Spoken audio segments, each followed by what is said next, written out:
I want to spend a little bit of time now talking about the rig and the equipment that you use in doing these kind of video interviews or audio interviews for that matter. If you look at my camera, I've got it set on a tripod. This actually isn't the tripod I normally use, but the most important thing is that it's got a fluid head, which means it'll move real smoothly. But as I have said earlier and in other places, the most important part is the microphone. The microphone, most of these consumer grade cameras now have pretty decent video, especially for the internet where a lot of this will end up, but the audio stinks on it. So getting like this Rode microphone, this is a condenser microphone, which means it needs a little electrical charge. It actually has a battery that fits inside of here that you can replace in and out. And you can just mount it there. One problem with this is you have to be fairly close to the person. Sometimes you end up feeling too close. But that also makes you feel your frame of your camera real well, which I like, a nice full frame on the camera. So it's not necessarily a bad thing as long as you remember the tips for leaning into the camera and making good eye contact so the person doesn't feel like they're being shot with this big cannon of a thing here. No pun intended. But there are other options if you don't have a camera mount or if you're having to shoot from farther away. There's this little tool right here. A lot of the professional cameras or even prosumer grade have XLR microphone inputs on them. But the consumer grade usually just has an audio input, and that's just an 1/8 inch or one of these little mini plugs. What this is this is a Beach Tech converter box, and it has phantom power, which will power your microphones. It has 2 inputs for XLR, and you just can mount this to the underneath side of the camera and plug it in. That way you can plug in regular microphone cables and microphones and have them on stands. If you were miking a band or something like that from farther back, you could use this this type of unit. It has really good quality, and you can also change ground fault, and you can function between mono and stereo and different things like that, and you have a lot of audio control on this. Takes a little more getting used to because you do have more control than on a unit like this, but it does give you more control. So this would allow you to use other microphones with this kind of simple consumer grade kit. Let's talk about some basics of microphones. When you go to a concert or something like that, you're going to see someone with a microphone, something like this. This is a dynamic microphone, and they're used by announcers and singers, and they hold them right in front of their mouth like this. A dynamic microphone is great if you're going to be right on the microphone.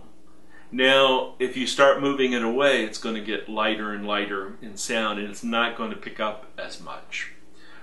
So this really is a horrible mic for doing interviews, because the person would have to be right up on the microphone for it to record it in a good quality and a good range.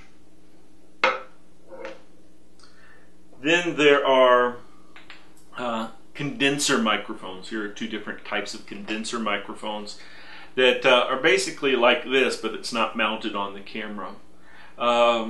This is a AKG C1000, and this is a Pro 37. Both of these have been around for a long time. I say that not to endorse any microphone, but just so you have something to look at. And both of these require phantom power, and a condenser mic is going to pick up a lot more detail around. Now, the problem with that is the refrigerator running, the clock ticking, all of those sorts of things are really an issue. So you want to make sure that placement of that mic is really important, and so you don't have to run it too hot. You want it just to pick up the immediate surrounding of the person, and you can do that with adjusting your Beach Tech condenser or Beach Tech preamp there. So these are options. A camera mic is an option. Condenser. If you don't have access to phantom power, something like the C1000, actually you can put a battery on the inside of that, and you don't have to have something that runs phantom power. You can just run a cable in with an adapter.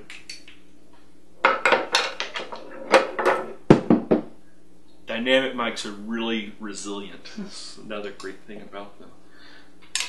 Then there's also these little lavalier mics, which are clip-on mics. Now, I like clip-on mics, but the problem with doing that with interviewing people, especially artisans, which is a lot of who I do, is they talk with their hands, or they might pick up something, and then this starts brushing against the clothes, and you get a lot of ruffling sound and that sort of thing. So you really want to place it. Some people in the video world will feed it up the sweater and clip it right up here on that, but you also end up with some noise.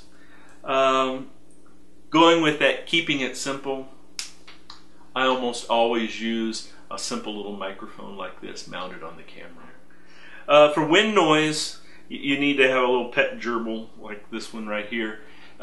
Basically, it just slips over the cover here, and it helps diffuse the wind blowing against it. It won't do away with it totally, but it will help out. And if you don't have that, I've done some filming outside where I've forgotten to take a windscreen like this, and you end up getting a sound as you're interviewing, and it's really distracting. It just kind of sounds like static, and it forces you to keep the audio turned down real low, which can affect your overall sound quality even when the wind's only periodically making noise. There's one last type of microphone that's good for us to talk about, and that's a shotgun microphone. And they're basically designed to pick up a very small screen or small area. So I'm going to pivot this just a little bit. So right now it's pointing right at my mouth, but if I start moving it off to the side, you really lose my voice almost completely, probably. And then it comes back and you actually get it. This is great because you can interview people from a little bit of a distance, keeping this mounted on the top. So if I wanted to talk to Anna, who's running the system, I can turn her around and say, "How's it going, Anna?" Good. How are you over there? I'm doing great. Is it too far, too close? Yeah, she's giving me all types of looks here. That's the other thing, is it can be real sensitive if you keep it right on where you're talking. So the other thing is you can try to keep it about 6 inches, that type of length from your mouth. These come with a nice little windscreen already kind of put on them, plus they have an additional windscreen, a little sock for it here that will slip on, which is kind of nice. The other thing that you can't see is the camera is about, I'd say 6 feet from us, and there's a nice short cord, a 10-foot cord. The number one thing is less is more when it comes to cords. Sometimes a 3-foot or a 6-foot or a 10-foot cord is all you really need with your microphone and stuff, and it gives you a lot of flexibility, especially a 10-footer. If you get more than that, then you're always untangling cords because most people don't know how to wrap them appropriately. The other cool thing is Anna's got a nice little hand mount, which is kind of cool, so it doesn't pick up that gripping noise. If I went to grab the microphone, you can hear some noise doing that. But by using this hand grip, it actually keeps it from being too noisy from handling.